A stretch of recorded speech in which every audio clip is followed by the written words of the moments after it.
Hello friend, welcome to my channel ক্যান্ডিতা। আজ আমি হাজির হয়ে গেছি নতুন ছোট্ট একটা ভিডিও নিয়ে। আজকে একাদশীর পরের দিন মানে দ্বাদশী। তো দ্বাদশীতে আমরা বাড়িতে ভোগ রান্না করছি, কারণ বাবা চলে যাওয়ার পরে আমরা কিন্তু ঠাকুরকে কোনো অন্নভোগ আর কি নিবেদন করতে পারিনি। এটা আমাদের হিন্দুদের নিয়ম। তো যেহেতু বাবার বাৎসরিক কাজটা আমরা কদিন আগে তুলে নিয়েছি, তো এই জন্য আজকে আমরা ভোগ রান্না করছি। মামুনি অনেকটাই করে নিয়েছে। আমি সকালবেলা উঠে ঘরের সব কাজ সেরে এখন যাচ্ছি ভোগের কিছু গোছাড় করতে।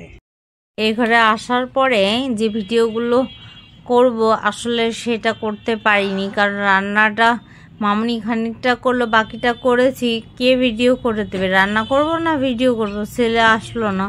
যাই হোক, ঠাকুরের জন্য ভাজা শাক, পুষ্পন্ন এগুলো করা হয়েছে। আর এইদিকে পায়েসটা রান্না করে ঢেলে রেখেছি। আর সব পাত্রে পাত্রে এই যে দেখো ছোট ছোট বাটিতে ভগবানকে দেওয়ার জন্য বেড়ে রেখেছি। তো এখন ঠাকুরের ভোগের থালাটা গুছিয়ে দেবো। তার আগে তোমাদেরকে একটুখানি আমাদের নতুন গোপু সোনাকে দেখিয়ে দিই। আর এই যে আমার শ্বশুরমশাই, গুড মর্নিং বললাম কাজটা ভালো হলো না। আর এই তিন দেবতা বদ্রীনাথ, কালী, মা মনসা আমাদের বাড়ির যে কুলদেবতা বলে এটা। আর এখানে ভোগটা দেওয়া হবে একাদশীর পরের দিন, দ্বাদশীতে ভোগ ভগবানকে দেওয়া হবে। তো এই হচ্ছে আমার শাশুড়ি মা, উনি এখন জব করছেন। আর আমি ভোগের থালা মোটামুটি গুছিয়ে ফেলেছি।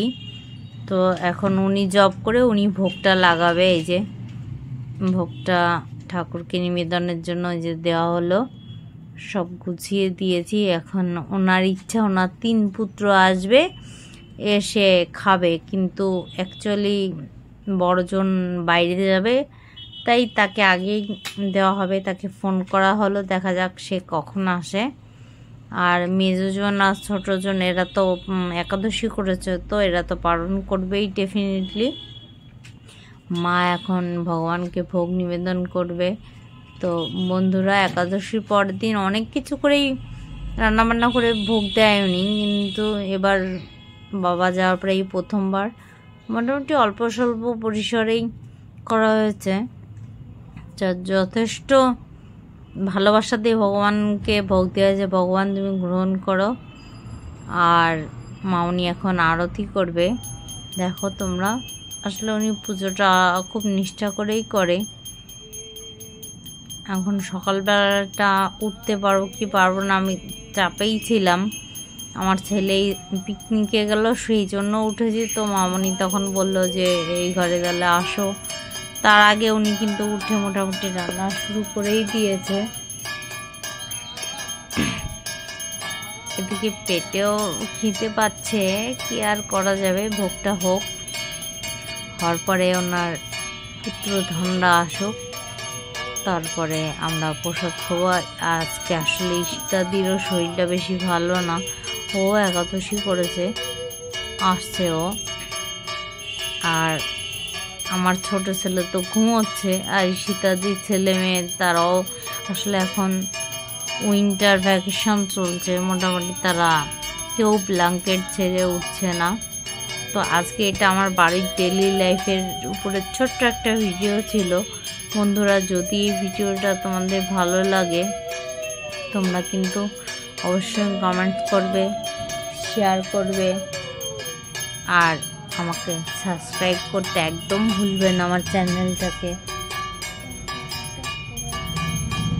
তো বন্ধুরা, এই যে আরতিটা মেনলি আমার দেখানোর ইচ্ছাটা ছিল, তো এই জন্য কিন্তু পুরোপুরি ভগবানের ছবিটা আমি আনতে পারিনি ভিডিওর সঙ্গে। মেনলি মামনির আরতি করার প্রসেসটাই তোমাদের দেখাচ্ছিলাম। মানে যখন ঢাকের তালে যে বাজনাটা বাজে, এরকম হলে উনি খুব সুন্দর আরতি করে, কিন্তু যেহেতু ঘরের ভিতরে, তাও খুব, আমার তো খুব ভালো লাগে। জানি না তোমাদের কেমন লাগবে। তোমাদেরকে দেখানোর জন্য এই ছোট্ট করে ভিডিওটা করলাম। আসলে বাবা চলে যাওয়ার পরে উনি যা হয়, এটা তো খুবই স্বাভাবিক, ভেঙেই পড়েছে। আবার একটু একটু করে স্বাভাবিক জীবনে ফিরিয়ে আনার সকলের চেষ্টা করা হচ্ছে। স্পেশালভাবে আসলে এটা না বললেই নয়, তার মেজো ছেলে আমাদের মেজদা প্লাস আমার হাজব্যান্ড, এরা দুজনে মিলে অসম্ভবভাবে সহযোগিতা করছে। আর উনিও আস্তে আস্তে রিকভার করে উঠছে। তো আমি এখন ওদিকেটা গুছিয়ে আমার ঠাকুর ঘরে আসলাম। এবার আমার ঠাকুর ঘরে ঠাকুরকেও পুজো দিয়ে, এর মধ্যে মামনি আবার ডাকলো, এই যে আমার বড় ভাসুর তোমরা দেখেছ, ওনাকে খাওয়ার জন্য বসিয়ে দিলাম, কারণ উনি আমার বড় যাকে নিয়ে হসপিটালে যাবে। তা আমি আবার একটু বদমাইশি করে বললাম বড়দা একটু তাকান। তো বন্ধুরা, ভিডিওটা কেমন লাগলো জানাবে কিন্তু।